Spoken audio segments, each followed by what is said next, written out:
Now, of course, the two political parties, PDP and Labour Party, also have commenced legal actions at the Presidential Tribunal, which is the Court of Appeal.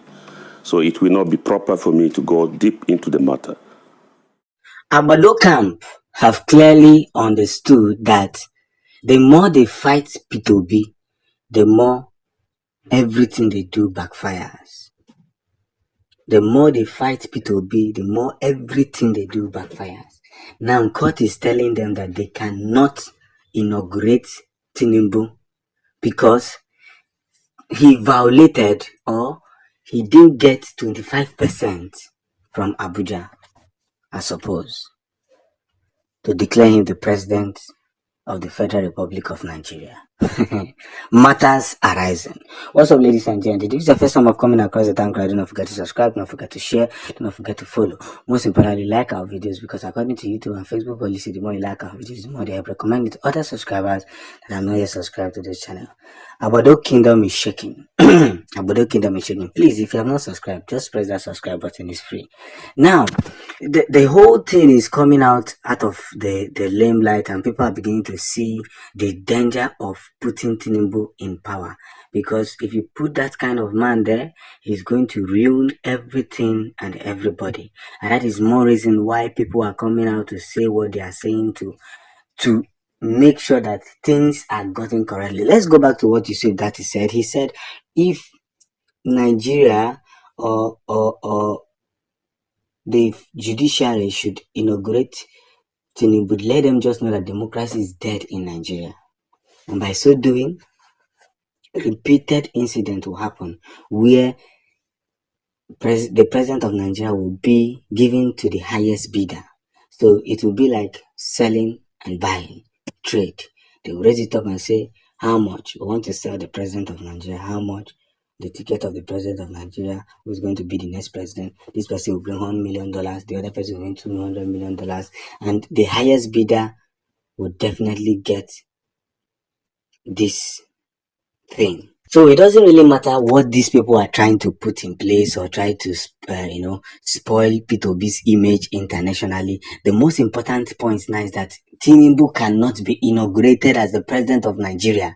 Go and write it down. That is why I'm going to allow you to watch this video to the end, so that you hear from the horse's mouth what the Supreme Court has to say. So that you hear what the Supreme Court has to say. Because eventually, if Tinubu is allowed to become the president of Nigeria, I am telling you that democracy in Nigeria is dead on arrival. How will you feel when every 4 years, it is not the people that will decide who is going to be the president of Nigeria, but INEC will be the one to choose?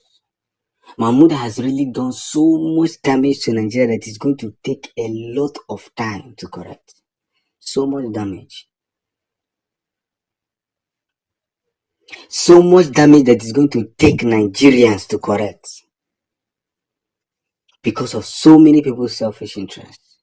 I read a comment this morning and the person said, Nigerians are not angry about corrupt politicians. They are just angry that they are not benefiting from it. And that is just the truth. They are not angry with corrupt politicians. They are just angry that they are not benefiting from it. And that is why I am keying in this very important fact that Tinubu must not be inaugurated, because if he enters there as the next president of Nigeria, we all will see the negative side of dictatorship. So don't celebrate yet. For some of you who are supporting Tinubu, you think you are doing yourself good. When the table turns around, you will understand the negative effect you've put in yourself. Take your time and watch this video. I love you guys. Peace out. Of a constitutional crisis as the 2023 presidential election results began trickling in, with some analysts saying the winner must win 25% of valid votes in at least 24 states of the Federation and the Federal Capital Territory. In fact, some thought, winning 25% of the votes in the Federal Capital Territory would be the deciding factor in who wins the election. Well, the president-elect clearly did not get 25% of the votes in the FCT. So is this a good enough ground to question the validity of the results? Well, thank you very much. It's a very difficult situation, but I think the matter has been interpreted before, around 2008, in a matter involving the current president, Buhari, when he filed an action. The issue of whether that and in between, that is, must have 25% in two states and the Federal Capital Territory. I think the pronouncement then was that the and is conjunctively. That was the interpretation then. But it's about 14 years ago. It's enough time, maybe. The Supreme Court may have another look on it. But as of now, that is the interpretation the Supreme Court gave in 2008. I don't want to go into details because the matter is now sub judice. About some states have already filed an action to challenge the legality of the election. So I'm confining myself to what was the interpretation of the Supreme Court in Buhari's case in 2008. Okay, the interpretation simply was that. Sorry to interrupt you. I just wanted to get some clarification, which I'm sure is what you're saying right now. So please proceed. Yeah, that's what I'm saying. I'm saying I cannot go deep into the matter because already actions have been filed at the Supreme Court. And I'm just giving you an instance where there was an interpretation by the Supreme Court of that provision or a similar provision. The interpretation was that and federal capital should be construed conjunctively. In other words, it means you must get the 25% in 2 days, and also you must get 25% in the Federal Capital Territory. If you go by the interpretation of the Supreme Court in 2008.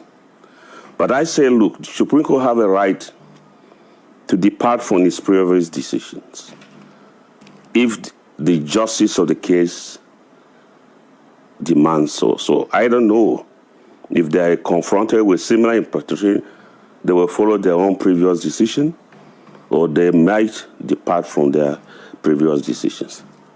That's why I gave you that answer.